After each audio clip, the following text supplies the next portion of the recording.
checking on neighbors and helping out where necessary. Please continue to look out for your neighbors, particularly anyone elderly or vulnerable, as crews assess this damage. Now, our community has been tested before, and we have always risen above it. I have no doubt that we will do so again today and in the coming week. Thank you to all the city employees and our first responders who have been working around the clock to make sure that everyone is safe. Now I'm going to turn it over to the city manager, Shelley Dickstein, and then Fire Chief Payne.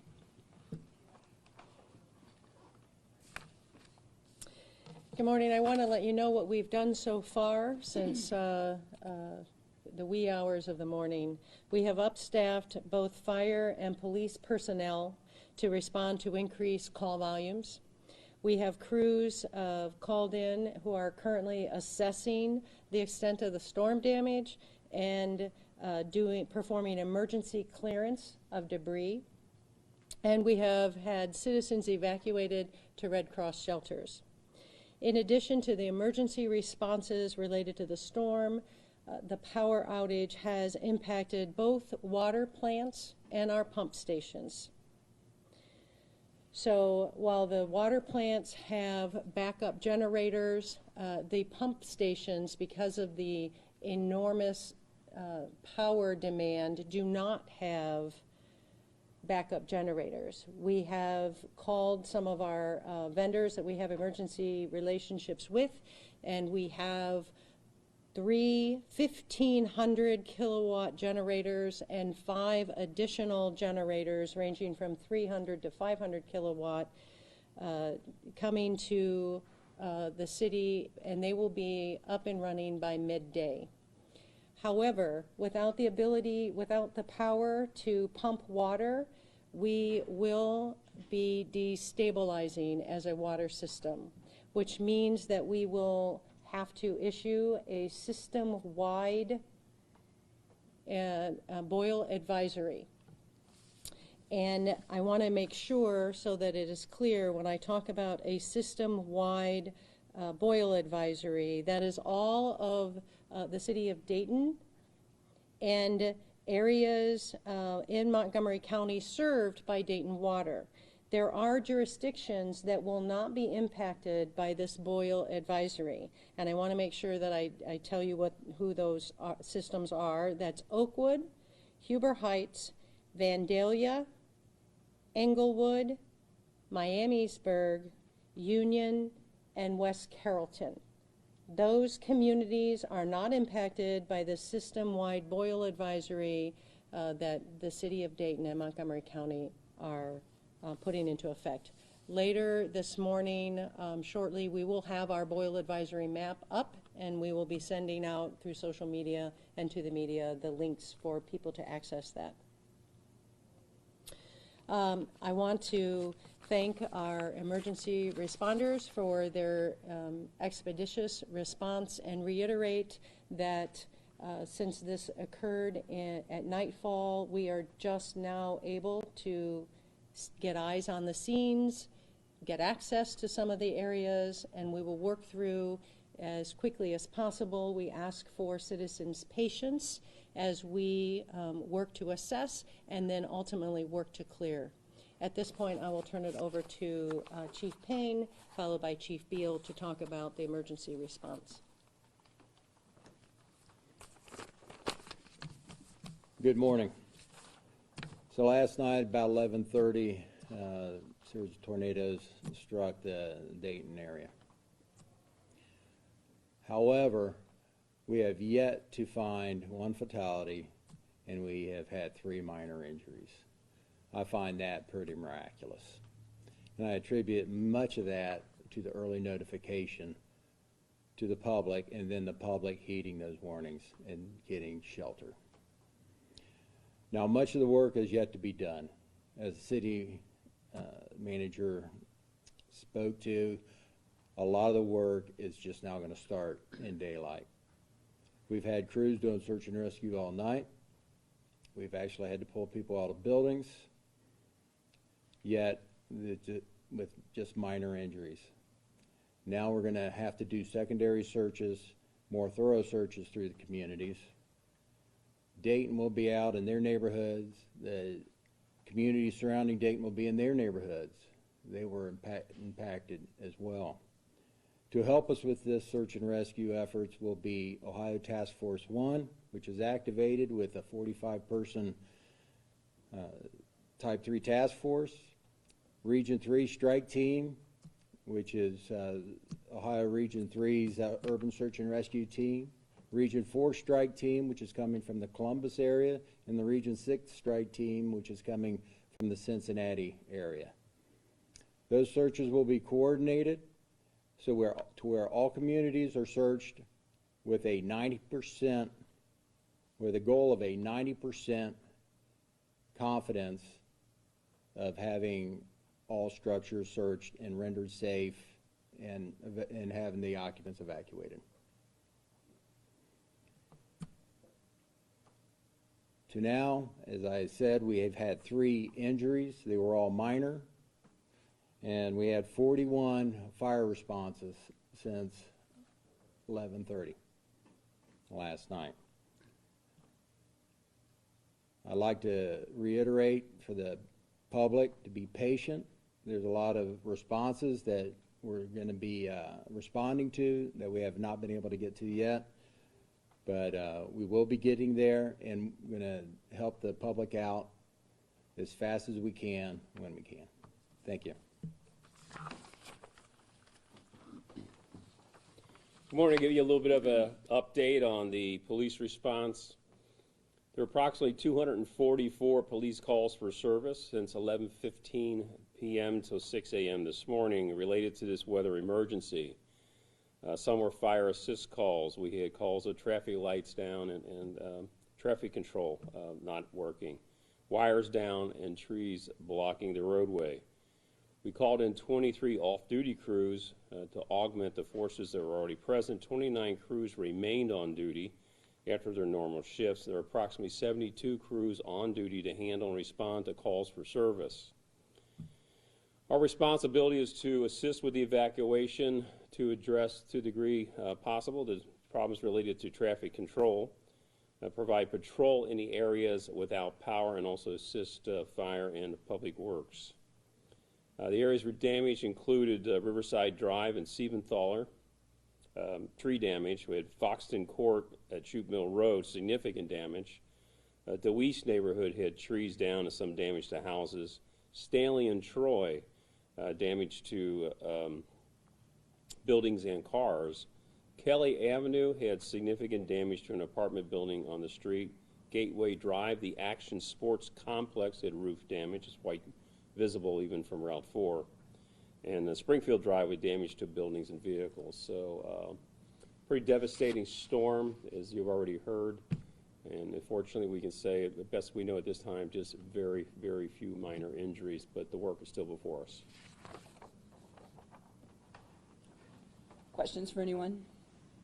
Do you know how many people are without power at this point? I think that's a question for Dayton Power and Light. In regards to transportation, we know RTA is, what is with RTA, they're doing things, what about like the airport and stuff, with lights or anything? The airport has had no damage or impact due to the storm.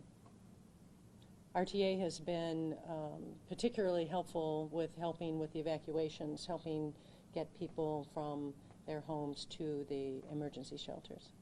When do you expect the boil advisory to last? I do not know at this point. We have to get the generators up and running and be able to see to what extent we can repressurize the system. I know that as similar as the last time, we've lost the high pressure system already as far as depressurization, but I'm not sure yet, Corey. After the last disruption, you know, I guess the city concluded at the end kind of that the water was safe, safe the entire time. Mm-hmm. Is that possible in this, or did you really fear contamination? We always, as a precaution, do the boil advisory, and I don't speculate as to whether or not the water is safe or not safe. I think it's just important that people follow the boil advisory. Is federal or state aid an option you're pursuing at this time, and what is that process like if so? At this time, the state aid that we're receiving is Ohio Task Force 1. Although they're a federal FEMA team, they are primarily a state of Ohio resource first. So that that team has been activated with 45 personnel. In addition to that, they're going to have some live find as well as human remains dogs that are going to come help with the search and rescue. Any idea staffing-wise, how many City of Dayton employees will be working on kind of response today? I don't think there's a real number, but it's safe to say that we have, aside from first responder teams that have been upstaffed, we've also doing all kinds of cross-staffing where we have the ability, the equipment operators and the equipment to augment the emergency clearance of the roadways and public spaces, that we obviously will be doing that as well. What are any early indications of the number of structures or homes damaged versus destroyed? We don't have any information at this time. You did say several dozen? But we're still assessing. It's just the sun just came. Are there still safety concerns at this point, like ongoing, not just like cleanup? Absolutely. This is a heightened sense of precaution that we're going to have, because even though the sun's coming up and people are getting out, we're going to have gas leaks. We've had gas leaks all night long. We're going to continue to have gas leaks. Once things seem to be stabilized, and they try to start their appliances back up, you have some hazards there. So it's going to be hazardous. You got some structural integrity issues. If the building was not knocked down during the tornado, there's always a risk that there's going to be some structural instability to where it's going to be hazardous for people to stay in it. So yes, those assessments are going to continue, and that's going to be part of what these urban search and rescue teams coming in addition to looking for people that are going to be doing assessments in the neighborhoods. When's the last time you all have had a storm or tornado of this magnitude here in Dayton? The last large storm we had was in 2008. It was the hurricane, right? Hurricane Ike, where part of the city was out without power for nearly a week. And that was designated an emergency by the federal government as well. The difference on this one to, obviously, the damage on Hurricane Ike was really citywide. But this one also, we were able to keep the power for the water during that, and so that was a real help. This issue with not having power in the water plants is of significant concern for us. What's the best thing an everyday citizen can do to help out and sort of keep moving forward, help the city officials, utilities, fire, police, whatever, sort of keep moving forward and get this cleaned up? So we ask everyone to check on their neighbors and check on folks that maybe are homebound, make sure that they're okay. We also ask people to conserve water during this time as we work diligently to get the water plants back up. Chief Beal and to a lesser extent Chief Payne, you guys had a pretty big weekend with the events on Saturday. How are you guys, maintaining or holding up with this, going from a huge police effort on the weekend to a disaster response on Tuesday?